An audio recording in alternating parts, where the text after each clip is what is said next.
கிறிஸ்துவுக்குள் அன்பான கர்த்தருடைய பிள்ளைகளே, இன்றைய வேத வசனமும் ஜெபமும் 1 யோவான் 5ஆம் அதிகாரம் 3ஆம் வசனம்.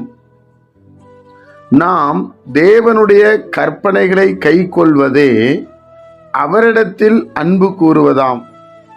அவருடைய கற்பனைகள் பாரமானவைகளும் அல்ல. என் அன்பு கர்த்தருடைய பிள்ளைகளே, ஆண்டவர் கொடுத்த கட்டளை வேணா கொஞ்சம் கடினமான ஒரு கட்டளையா இருக்கலாம் தேவனுடைய பிள்ளைகளே, ஆனா அதை நம்ம ஃபாலோ பண்ணலாம். ஆனால் கற்பனைகளை குறித்து யோவான் எழுதும்போது அது பாரமானவைகளும் அல்ல என்று எழுதுகிறார். இன்னைக்கு நிறைய நேரத்தில் இயேசுனிடத்தில் நம்ம எப்படி அன்பு கூறுவது, எப்படி அவர்கிட்ட அன்பு கூறுறதுன்னா என்ன என்று சொல்லி நம்மிடத்துல கேள்வி இருக்கிறது பிரியமானவர்களே. அப்படி என்று சொன்னால் அவருடைய கற்பனை என்ன? ரெண்டே கற்பனை.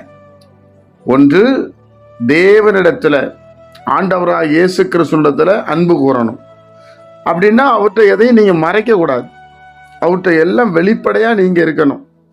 அவரை நேசிக்கணும். அது தேவனுடைய பிள்ளைகளை ஒன்று.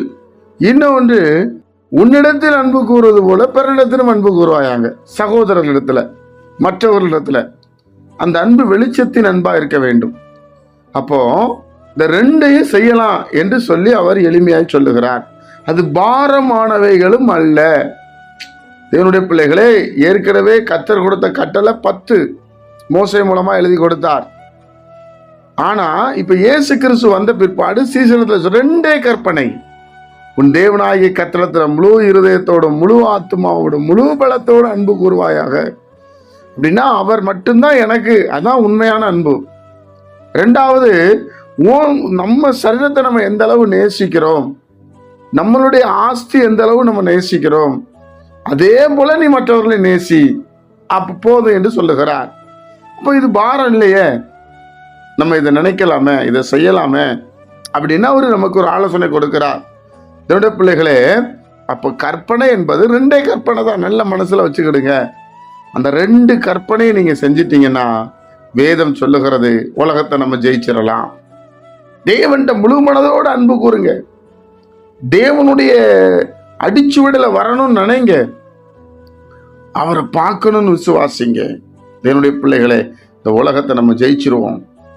பாரமானவைகளும் அல்ல. ஜெபிப்போமா? பரிசுத்த பிதாவே, உம்முடைய குமாரன் இயேசு கிறிஸ்துவின் நாமத்தில் நாங்கள் வருகிறோம். இந்த நாளை நீர் எங்களுக்கு ஆசீர்வதித்து தாரும்.